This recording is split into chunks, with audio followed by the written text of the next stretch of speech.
3, 4, 5 ஆகிய வினாக்களுக்கு விடையளிப்பதற்கு கீழே தரப்பட்டுள்ள தகவல்களை பயன்படுத்துக என்று சொல்லி தந்திக்கின்றாங்க. சாந்தன் என்பவர் 1/1/2019 ரூபாய் 7,50,000 காசினை முதலிட்டு வியாபாரம் ஒன்றை ஆரம்பித்ததுடன் 2019 ஜனவரி மாதத்தில் பின்வரும் கொடுக்கல் வாங்கல்கள் அங்கு இடம்பெற்றுள்ளன. சாந்தன் என்பவர் ஜனவரி மாசம் 1ஆம் தேதி 2019 7,50,000 ரூபாய் காசினை முதலீடு செய்து வியாபாரம் ஒன்றை ஆரம்பிக்கின்றார். 2019 ஜனவரி மாதத்தில் பின்வரும் கொடுக்கல் வாங்கல்கள் அங்கு இடம்பெற்றுள்ளன. ஓகே, திகதியும் விபரமும் நமக்கு தந்திருக்கின்றாங்க. ஜனவரி மாசம் 10ஆம் தேதி முதலாக கொடுக்கல் வாங்கல் இடம்பெறுகிறது. ஜெயம் வியாபாரிகளிடமிருந்து கடனுக்கு ரூபாய் 5 லட்சம் பெறுமதியான பொருட்கள் வந்து கொள்வனவு செய்யப்படுகின்றன. ரைட், இதே மாதிரி 4 கொடுக்கல் வாங்கல் நமக்கு தந்துட்டு 3வது கேள்வி நமக்கு முதலாவது கேட்கப்படுகிறது. ஜெயம் வியாபாரிகளுடன் மேற்கொண்ட கொடுக்கல் வாங்கல்களை அவை நிகழ்ந்த ஒழுங்கு வரிசையின் அடிப்படையில் சாந்தன் வியாபாரத்தின் புத்தகங்களில் பதிவதற்கு பயன்படுத்தப்பட்ட மூல ஆவணங்கள். நம்ம கிட்ட கேட்பது ஜெயம் வியாபாரி, ஜெயம் ட்ரேடர்ஸ் நடந்த கொடுக்கல் வாங்கல்கள் மாத்திரம் எடுத்து அந்த கொடுக்கல் வாங்கல்களை சாந்தன் வணிகத்தினுடைய புக்ஸ்ல என்ன மாதிரி பதிவாங்க, அதனுடைய மூல ஆவணங்களுடைய ஒழுங்கு வரிசையை கேட்கிறாங்க. சாந்தன் 1/1/2019 7,50,000 ரூபாய் காசினை முதலீடு செஞ்சது நம்ம கன்சிடர் பண்ணணுமா? மூணாவது கொஸ்டினுக்கு நாம கன்சிடர் பண்ணணுமா? நோ, இல்ல. ஏன்னு சொன்னால் ஜெயம் வியாபாரியோட நடந்த விஷயத்தை மாத்திரம் தான் நம்ம கன்சிடர் பண்ணணும். அதே மாதிரி ஜனவரி 10ஆம் தேதி பாருங்க, ஜெயம் வியாபாரிகளிடமிருந்து கடனுக்கு 5 லட்சம் ரூபாய் பெறுமதியான பொருட்கள் கொள்வனவு செய்யப்படுது. பொருள் என்பது என்ன? மீள் விற்பனைக்காக நாம வாங்குறோம், மறுபடியும் நாம ஒரு விலையை வச்சு ஒரு லாபம் வச்சு நாம மறுபடியும் விற்பனை செய்வோம். அதுதான் பொருள் என்பது, இருப்பு என்று சொல்வது. மீள் விற்பனைக்காக நம்ம எடுப்பது. மீள் விற்பனைக்கான ஒரு பொருள், அதுவும் கடனுக்கு கொள்வனவு செய்யப்பட்டால் அங்கு நமக்கிட்ட கேட்கப்படுவது மூல ஆவணம். என்ன மூல ஆவணமாக இருக்கும்? ஜனவரி 10ஆம் தேதி என்னவாக இருக்கும்? கொள்வனவு பட்டியலாக இருக்கும். பொதுவாகவே நம்ம பட்டியலுங்கிற வேர்டை நம்ம யூஸ் பண்ணுவோம். பிகாஸ் கொள்வனவு செய்யறவருக்கு அது கொள்வனவு பட்டியல், விற்பனை செய்யறவருக்கு அது விற்பனை பட்டியல். ஒரே டாக்குமெண்ட் கொள்வனவாளருக்கு கொள்வனவு பட்டியலாகவும் விற்பனையாளருக்கு விற்பனை பட்டியலாகவும் தொழிற்படும். சிம்பிளா நம்ம பட்டியல், இன்வாய்ஸ் என்று நம்ம சொல்லலாம். அதே மாதிரி 2வது பாருங்க, ஜனவரி 12ஆம் தேதி என்ன நடக்குதா, அதே ஜெயம் வியாபாரிகளிடம் மீது கொள்வனவு செய்யப்பட்ட 50,000 ரூபாய் பெறுமதியான பொருட்களை நாம திருப்பி அனுப்புறோம். முதலாவது கொள்வனவு செய்த பொருள், அதனை திருப்பி அனுப்பினால் அது உட்திருப்பமா வெளித்திருப்பமா? இப்ப பாருங்க, இது என்ன திருப்பமாக இருக்க போகுது ஸ்டூடெண்ட்ஸ்? நாம கொள்வனவு செஞ்சு வாங்கிட்டு வந்த பொருளை நம்மட வணிகத்தினை விட்டு நமக்கு தந்தவருக்கு நம்ம கொடுக்கிறோம். இது ஒரு வெளித்திருப்பம். வெளித்திருப்பமாக இருந்தால் கடனுக்கு நாம கொள்வனவு செஞ்சோம், வியாபாரத்துல கடன் கொடுத்தோர் என்பவர் தொடர்படுகின்றார். கடன் கொடுத்தோரை நாம குறைக்கணும், நாம கொள்வனவு செஞ்சது வந்துட்டே நாம குறைக்கணும்னு சொன்னால் வியாபார கடன் கொடுத்தோர் கணக்குல நம்ம எந்த பக்கம் பதிவு செய்யணும்? கடன் கொடுத்தோரை குறைக்கணும்னு சொன்னால் வரவு பக்கம் பதிவு செய்யணும். வரவு பக்கம் பதிவு செய்வதனால் தான் அதனது மூல ஆவணம் என்னவாக பார்க்கிறோம்? வரவு தாள் என்று சொல்லி நம்ம பார்க்கிறோம். நினைவிரிதான சொல்லி தந்தது. வரவு தாள், பிகாஸ் வெளித்திருப்பமாக இருந்தால் கடன் கொடுத்தோரை நம்ம குறைக்கணும், கடன் கொடுத்தோரை குறைக்கணும்டா வரவுல பதிவு செய்யணும். அதன் காரணமாகத்தான் அதுக்கு பேரு வரவு தாள்னு அர்த்தம். இது வரவு தாளாக இருக்க போகிறது. அதே மாதிரி ஜனவரி 15ஆம் தேதி பாருங்க, 4 லட்சம் கிரயமான பொருட்கள் சீமான் என்பவருக்கு 6 லட்சம் ரூபாய்க்கு காசுக்கு விற்கப்பட்டது. காசுக்கு விற்கப்பட்டால் பெருவனவு காசு புத்தகம், அதுவும் காசு நமக்கு வரும். ஆனால் இது சீமானோட தொடர்பட்ட விஷயம். இதை நம்ம ஜெயம் வணிகத்துக்கு நாம பார்க்கணுமா? இதை பத்தி நம்ம யோசிக்கணுமா? நோ. நீங்க சீமான் வணிகத்தை இங்க கன்சிடர் பண்ணினீங்க என்று சொன்னால் உடனடியாக நீங்க ஆன்சர் வந்துட்டு 5வது போயிருவீங்க, பற்றுச்சீட்டு. இங்க அது கிடையாது. சீமான் வணிகத்தை பத்தி நம்ம யோசிக்க தேவையில்லை. ஜனவரி 24 பாருங்க, ஜெயம் வியாபாரிகளுக்கு செலுத்த வேண்டிய முழு தொகையும் 5,000 ரூபாய் கழிவு பெற்றதன் பின்னர் கொடுத்து தீர்க்கப்பட்டது என்று இருக்கிறது. முதலாவது ஜெயம் வியாபாரிக்கு கொடுக்க வேண்டிய காசினுடைய பெருமதி எவ்வளவு சொல்லுங்க பாப்போம். கெஸ் பண்ணி கால்குலேட் பண்ணி சொல்லுங்க பாப்போம். யாருக்கு சரி சொல்லலும்? யாருக்கு சொல்லலும்? ஜெயம் வியாபாரிகளிடம் இருந்து 5 லட்சம் ரூபாய்க்கு வாங்கினோம், 50,000 ரூபாய் பொருளை திருப்பி அனுப்பினோம். எவ்வளவு கொடுக்க வேண்டி இருக்கும்? 4,50,000 ரூபாய் கொடுக்க வேண்டி இருக்கும். 4,50,000 ரூபாய் காசு கொடுக்க வேண்டி இருந்துச்சு. முழு தொகையும் கொடுப்பதற்கு 5,000 ரூபாய் கழிவை பெற்றுக்கொண்டு நாம காசை கொடுக்கிறோம். அப்போ 5,000 ரூபாய் கழிவு அவர் கழிச்சு விட்டாரு, அவருக்கு கொடுக்க வேண்டிய தொகையிலிருந்து அவர் கழிச்சு விட்டாருன்னு சொன்னா எவ்வளவு நம்ம காசாக கொடுப்போம்? 4,45,000 ரூபாய் கொடுக்க போகின்றோம். 4,45,000 ரூபாய் காசு கொடுத்துட்டு கழிவை பெற்றுக்கொண்டோம்னு சொன்னால் அதனுடைய முதலாக பதியப்படுகின்ற இடம் எதுவாக இருக்கும்? காசு கொடுக்கும் போது கொடுப்பனவு காசு புத்தகமா இருக்க போயிருக்கு. கொடுப்பனவு செய்யும் போது நம்ம பதிவு செய்யறது இந்த பேமெண்ட் வவுச்சர். அதுக்கு இன்னொரு பேர் தான் கொடுப்பனவு உறுதிச்சீட்டுன்னு நம்ம பார்ப்போம். சோ இதுல ஆன்சர் எதுவாக இருக்கும்? ஜெயமோட சம்பந்தப்பட்ட விஷயங்கள். ஜனவரி 10 பட்டியல், ஜனவரி 12 வெளித்திருப்பத்துக்கான வரவுத்தாள், அதே மாதிரி ஜனவரி 24 காசு கொடுக்கிறோம் கொடுப்பனவு உறுதிச்சீட்டு, அதாவது பேமெண்ட் வவுச்சர். உறுதிச்சீட்டு, வவுச்சருக்கு கைச்சாத்துக்கு இன்னொரு பேர் தான் உறுதிச்சீட்டு. So the answer should be what? The answer should be the first one. ஏன் fourth one சொல்றீங்க நிறைய பேர்? Abdul Mukshid, how come fourth one? Zamha, how did you get second one? Second one நம்ம சொல்ல முடியாது, because செலவுத்தாள் இருக்குது செகண்ட்ல ஆன்சர். செலவுத்தாளுங்கிற விஷயம் என்னத்துக்கு வரும்? செலவுத்தாளுங்கிற விஷயம் என்னத்துக்கு வரும்? உட்திருப்பத்துக்கு வரப்போற விஷயம். சோ ஜெயம்டேந்து நம்ம பொருளை வாங்கித்தான் இருக்கிறோம். எஸ், அதுதான் ஜோசப் நான் சொன்னேன். பட்டியல் என்று சொல்லப்படுவது இன்வாய்ஸ். அது கொள்வனவு பட்டியலாகவும் இருக்கலாம், விற்பனை பட்டியலாகவும் இருக்கலாம். கொள்வனவு செய்தவருக்கு கொள்வனவு பட்டியல், விற்பனை செய்தவருக்கு விற்பனை பட்டியல்.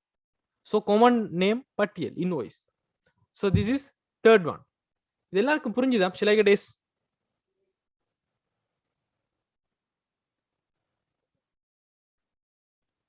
சாந்தண்டே கேட்கல மைடியர்.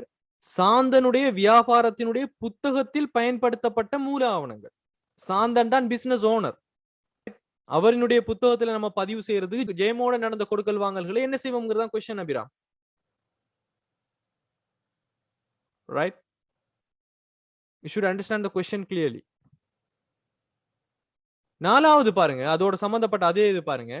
12/1/2019 இருந்து 12/1/2019, சோ ஜனவரி மாசம் 12ஆம் தேதியில இருந்து ஜனவரி மாசம் 24ஆம் தேதி 2019 வரை சாந்தன் வியாபாரத்தில் இடம்பெற்ற கொடுக்கல் வாங்கல்களை பதிவதற்கு பயன்படுத்த மூல பதிவேடுகளினுடைய ஒழுங்கு வரிசையை கேட்கிறாங்க.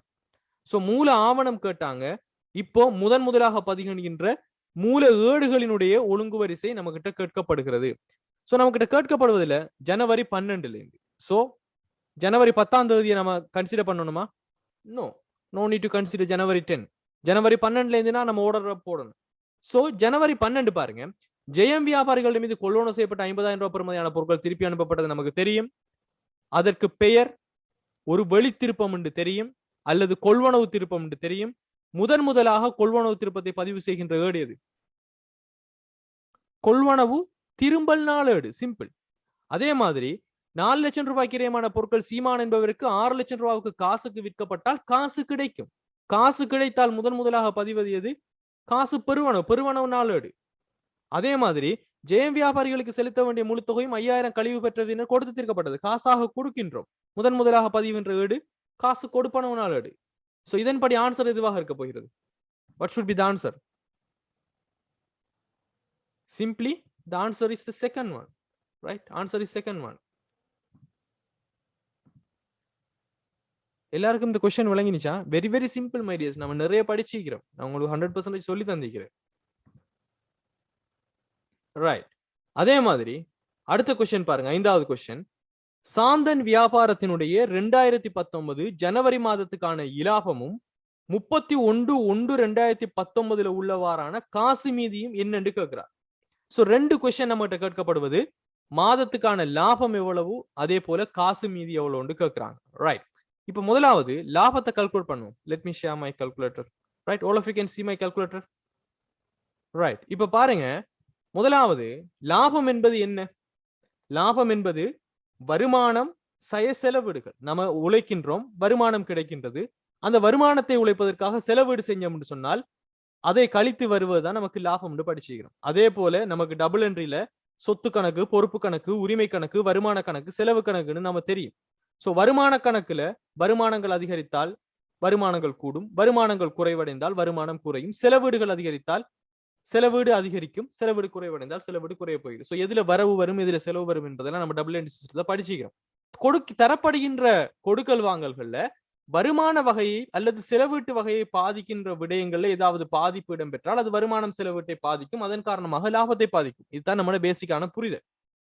சோ இதன் அடிப்படையில பாருங்க, முதலாவது 7,50,000 ரூபாய் காசை முதலீடு செஞ்சால் இங்க லாபம் பாதிக்கப்படுதா அல்லது வருமானம் செலவோட இது தொடர்படுமா? உரிமையாளர் முதலிட்டார், என்ன நடக்க போகிறது? காசு வரப்போகிறது, உரிமை என்பது கூட போகிறது. காசு என்பது சொத்து, உரிமை என்பது உரிமை, மூலதனம் என்பது. சோ இங்க காசோ உரிமையோ வருமானத்தோடைய செலவோட தொடர்புபடாதது, அதனால லாபத்தோடு தொடர்படாத ஒரு விஷயம். அதனால முதலீடு செய்யறது நமக்கு வருமானமும் கிடையாது, செலவிடும் கிடையாது, அதன் காரணமாக நமக்கு லாபம் என்பதும் கிடைக்காது. இது புரியுதல்ல இருக்கும். சோ அதை பத்தி நம்ம worry பண்ண தேவையில்லை. It's all about double entry. அதே மாதிரி ஜனவரி 10 என்ன நடக்குன்னு பாருங்க. ஜெயம் வியாபாரிகளிடம் மீது கடனுக்கு 5 லட்சம் ரூபாய் பெறுமதியான பொருட்கள் கொள்வனவு செய்யப்பட்டால் என்ன இரட்டை பதிவு? இருப்பு நம்ம கிட்ட வருது, இருப்பை கொண்டு போய் முதலாக நம்ம பதிவு செய்வோம் கொள்வனவு கணக்குல. சோ கொள்வனவு கணக்கு வரவு 5 லட்சம். அதே சமயம் ஜெயம் வியாபாரிகளிடம் இருந்து வாங்கினோம்னு சொன்னால் அவர் ஒரு வியாபார கடன் கொடுத்தோர். சோ கொள்வனவு கணக்கு வரவு, வியாபார கடன் கொடுத்தோர் கணக்கு செலவு. கொள்வனவு என்பது ஒரு சொத்து வகை. பொருளை விற்கப்படும் வரைக்கும் அதனை பதிவு செய்கின்ற இடம் கொள்வனவு. விற்கப்பட்டால் அது விற்பனை கிரயமாக மாறும். இங்கு விற்கப்படவில்லை, வெறும் கொள்வனவு மாத்திரம் இடம்பெறுகிறது. அது ஒரு சொத்தாக இருக்க போகிறது கொள்வனவு கணக்குல. அதே சமயம் கடன் கொடுத்தோர் என்பது ஒரு பொறுப்பு. இங்கும் வருமானமோ செலவீடோ எதுவுமே இடம்பெறவில்லை. Does it make sense? January 10.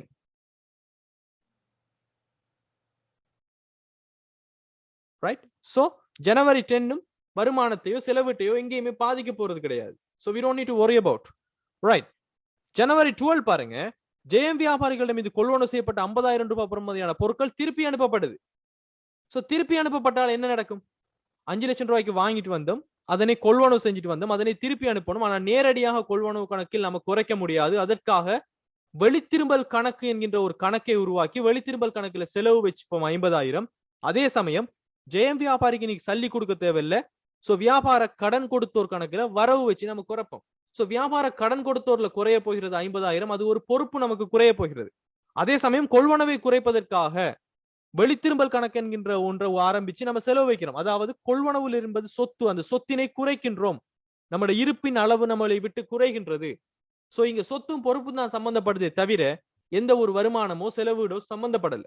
So லாபம் இங்கு பாதிக்கப்பட போறது கிடையாது. Does it make sense? Second டிரான்சாக்ஷன்ல வருமானத்தையோ செலவீட்டையோ அது பாதிக்கல. மூன்றாவது டிரான்சாக்ஷன் பாருங்க, ஜனவரி 15 பாருங்க. மை டியர்ஸ், உங்களுக்கு புரியலன்னு சொன்னா நீங்க கிளாஸுக்கு புதிதாக வந்திருந்தீங்கன்னு சொன்னா ஆல்ரெடி நான் யூனிட் 1, யூனிட் 2, யூனிட் 3, யூனிட் 4 எல்லாத்துல வீடியோஸும் அப்லோட் பண்ணி கொடுத்துக்கிறேன். ரொம்ப கிளியரா படிப்பிச்சுக்கிறேன், அதுகளை பார்த்துக்கோங்க. This is pass paper class. அடுத்து பாருங்க, 4 லட்சம் கிரயமான பொருட்கள் சீமான் என்பவருக்கு 6 லட்சம் ரூபாய்க்கு காசுக்கு விற்கப்படுகிறது. ரைட். சோ காசுக்கு விற்கப்பட்டால் காசு நம்ம கிட்ட கிடைக்கிறது. 6 லட்சம் ரூபாய் காசு கிடைக்கிறது, 4 லட்சம் ரூபாயோட பொருள் போகிறது, 2 லட்சம் ரூபாய் இலாபமாக நமக்கு கிடைக்கிறதா இல்லையா? நம்ம கிட்ட வருமானத்தை பத்தி அவர் கேட்கல, நம்ம கிட்ட கேட்கப்பட்டது இலாபத்தை பார்த்து மாதிரியம் தான். சோ வருமானம் எவ்வளவு கேட்டிருந்தால் நம்ம 6 லட்சத்தை எடுப்போம். ஆனால் நம்ம கிட்ட கேட்டது இலாபம் என்பதனால் 6 லட்சம் ரூபாய் விற்பனை, 4 லட்சம் ரூபாய் கிரயம் என்று சொன்னால் 2 லட்சம் தான் அங்கு லாபம். சோ 2 லட்சத்தை தான் நம்ம எடுக்கணும். புரியுதா ஸ்டூடெண்ட்ஸ்? இது நம்ம 6 லட்சத்தை கன்சிடர் பண்ணுவோம் எப்பன்னு சொன்னால் நம்ம கிட்ட வருமானம் எவ்வளவு கேட்டிருந்தால் நம்ம கிட்ட கேட்டது இலாபம். இந்த விற்பனை மூலமாக நமக்கு கிடைத்த இலாபம் 2 லட்சம், பட் வருமானம் 6 லட்சம். சோ நம்ம கிட்ட கிடைத்தது இலாபம் என்பதனால் இலாபம் 2 லட்சம் ரூபாய் வரப்போகிறது.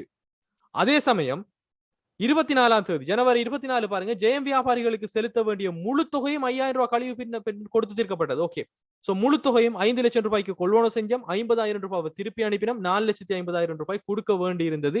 5,000 ரூபாவை பெற்றுக்கொண்டு 4,45,000 ரூபாய் காசாக நம்ம கிட்ட போகுது. அப்படின்னா சொத்து என்பது குறைவடைகிறது 4,45,000. அதே சமயம் கடன் கொடுத்தோர் என்பவர் குறைவடைய போகிறார் 4,50,000. சோ கடன் கொடுத்தோர் குறைகிறது, காசு என்கின்ற சொத்து குறைகிறது. ஆனால் பெற்ற கழிவு என்பது செலவாக 5,000 ரூபாய் நமக்கு கிடைக்க போகிறது. பெற்ற கழிவு கணக்கு செலவு வைப்போம். இந்த பெற்ற கழிவு என்பது ஒரு வருமான வகை, ஏனைய வருமானமாக காட்ட வேண்டியது. சோ வருமானம் அதிகரிக்கிறது, வருமானம் அதிகரித்தால் இலாபம் என்பது அதிகரிக்க போகிறது 5,000. சோ 5,000 ஒன்று கூட்டுப்பட போகிறது. சோ இதன் அடிப்படையில இந்த கொடுக்கல் வாங்கல்களால அவங்க உழைத்த இலாபம் எவ்வளவுன்னு சொன்னால் 2,05,000. இது புரியுதா இருக்கும்? 22,500 கிடையாது, 2,05,000 ஐடியாஸ். நல்லா பாருங்க, 2 லட்சம் ரூபாய் விற்பனை மூலம் கிடைத்த லாபம், அதே மாதிரி பெற்ற கழிவாக கிடைத்தது 5000. சோ 2,50,000 தானே. வெளித்திரும்பல் என்ன வகை கணக்குன்னு சொன்னால், வெளித்திரும்பல் என்பது கொள்வனவை குறைப்பது. கொள்வனவு என்பது ஒரு சொத்து வகையா இருந்தால் கொள்வனவை குறைப்பதும் சொத்து வகைதான். ஆனால் சொத்தினை குறைக்கின்ற கணக்கு. சோ வெளித்திரும்பல் என்பது சொத்து வகை கணக்கு, ஆனால் சொத்தினை குறைக்கும். ஓகே, 5% நினைச்சீங்க. Okay fine. சோ 2,50,000 இலாபமாக இருக்குது. அப்ப ஆன்சரை பாத்தீங்கன்னு சொன்னால் நம்ம 2,50,000 3 ஆன்சர் இருக்குது. அப்போ ஃபர்ஸ்டும் செகண்டும் ஆன்சரே கிடையாது. சோ ஒரு 3 4 5க்குள்ள ஒன்று தான் ஆன்சர் ஆயிக்கணும். சோ காசு மீதியே நம்ம கால்குலேட் பண்ணணும். சோ காசு மீதி பாருங்க, காசு மீதி சிம்பிள். காசு கணக்கு என்னென்ன விஷயம் எல்லாம் எஃபெக்ட் ஆகுமோ எல்லாத்தையும் கூட்டி நம்ம சரி பாருங்க. 7,50,000 ரூபாய் முதலீடு செஞ்சாருன்னு சொன்னால் 7,50,000 ரூபாய் காசு நம்ம கிட்ட வரப்போகிறது. அதே மாதிரி கடனுக்கு கொள்வனவு செஞ்சோம்னு சொன்னால் காசு அங்க சம்பந்தப்பட போறது கிடையாது. அதே மாதிரி திருப்பி அனுப்பினோம் என்று சொன்னாலும் அங்க காசு என்பது சம்பந்தப்பட கிடையாது. ஆனால் 4 லட்சம் ரூபாய் கிரயத்தை பொருளை 6 லட்சம் ரூபாய்க்கு விற்கிறோம் என்று சொன்னால் 6 லட்சம் ரூபாய் காசு நமக்கு கிடைக்குதுன்ற அர்த்தம். அதே சமயம் ஜெயம் வியாபாரிகளுக்கு செலுத்த வேண்டிய முழு தொகையும் 5,000 ரூபாய் கழிவு பெற்றதன் பின்னர் கொடுத்து தீர்க்கப்பட்டனா முழு தொகை 4,50,000, 5,000 ரூபாய் கழிச்சோம் என்று சொன்னால் 4,45,000 ரூபாய் நம்ம கொடுத்திருப்போம். அப்ப கொடுத்தால் மிச்சமாக நமக்கு கிடைக்கிற பேலன்ஸ் எவ்வளவாக இருக்க போகிறது? 9,05. 9,05,000 ரூபாய் பேலன்ஸ் ஆகிக்க போகுது. Does it make sense?